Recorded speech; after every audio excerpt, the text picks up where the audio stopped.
Olá pessoal, paz e graça a todos em Cristo Jesus. Bom, meus irmãos, eu vou aqui falar de um ponto que acontece em nosso meio, que às vezes muitos irmãos entram por esse caminho, que é o caminho da crítica pentecostal, e muitas das vezes fazem isso sem conhecimento, embasamento, entendimento do que estão fazendo. E às vezes abraçando a fé cessacionista, uma fé antipentecostal, às vezes sem entendimento do que está fazendo. Então, eu tenho visto, por exemplo, aqui eu vou tratar com respeito ao nosso meio aqui na cidade de Portel mesmo. Muitos irmãos já vi por aí pregando e dizer, por exemplo, contra a questão de pulos, coisas que, por exemplo, eu não aqui quero fazer apologia a quem pula na igreja, a quem salta, a quem planta, nada disso. Eu não estou fazendo apologia, nem vou fazer apologia a isso, mas fazer apenas aqui alguns questionamentos. Porque se nós criticamos, nós temos que criticar com entendimento, meus irmãos. Por exemplo, nós temos aqui um pastor na nossa cidade que é muito conhecido e conceituado em nosso meio, um homem de Deus, pastor Neemias. E esse pastor, por exemplo, eu já vi pelo menos uma vez ele pregando, e ele tem o costume de pular quando Deus o toma. Então eu pergunto para você que gosta de criticar, será que o pastor Neemias é menino na fé?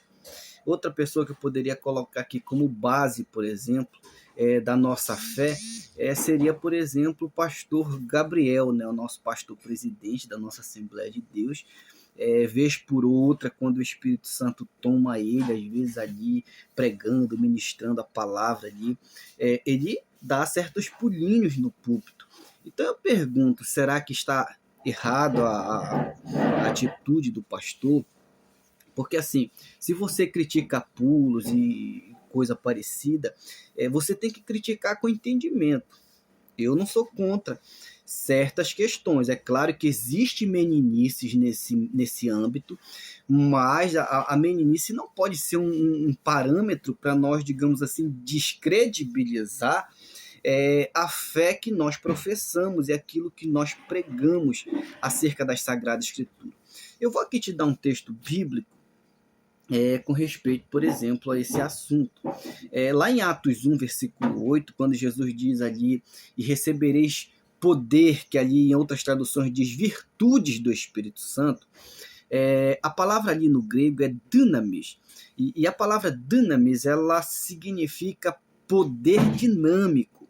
A palavra dunamis, ela não significa poder estático. Ali é um poder em ação que nos leva a testemunhar, é um poder que nos leva, digamos assim, a operar a obra de Deus. Não é um poder que simplesmente é derramado sobre o crente, ou que toma o crente e fica por isso mesmo, não. Ali é um poder dinâmico, ok? E ali nós temos a implicação de um poder no sentido, por exemplo, que pode trazer movimentos no sentido sobrenatural a um crente. Porque se nós lermos no capítulo 2 de Atos dos Apóstolos, a Bíblia vai dizer no versículo 2 que ali veio do céu um som como de um vento veemente, impetuoso, e foram vistas línguas repartidas como que de fogo. Então veja, por exemplo, que a figura aqui de linguagem, ela está trazendo uma ideia, por exemplo, de o poder de Deus em ação. Ali, por exemplo, quando diz som de um vento veemente impetuoso, a ideia é a manifestação do poder de Deus ali, que foi real naquele lugar. Então, por exemplo, eu não sou, digamos assim, a favor de certos pulos, e também eu sou crítico nesse sentido, mas que façamos isso com entendimento. Nem tudo é meninice, nem tudo é molecagem. Existem muitos irmãos maduros na fé que professam um cristianismo sincero e fiel a Deus. Então, que nós possamos ter entendimento acerca do que nós estamos falando ok? E criticando. Então, se nós criticamos, nós precisamos trazer o esclarecimento para que alguém, por exemplo, que professa essa fé, não seja, de uma certa forma, desmotivado, principalmente alguém que está vindo agora. Repito, existe muita molecagem, meninice nesse âmbito, mas nem tudo é meninice, nem tudo é molecagem. E o poder de Deus, ele não é estático, segundo a Bíblia. O poder de Deus, ele é dinâmico. Se nós lermos ainda 1 Coríntios 14, versículo de número 40, ali, por exemplo, Paulo diz que é para fazer tudo com decência e ordem. Eu vou focar um pouquinho só nessas duas palavras, decência e ordem. Ali a palavra decência no grego, euskemmenos, melhor dizendo, essa palavra no grego ela significa a maneira apropriada, é nós nos portarmos da maneira correta, agradável. Já a outra palavra ordem, traduzida por ordem, é a palavra taxis no grego, que significa organizado, de maneira ordenada, ok?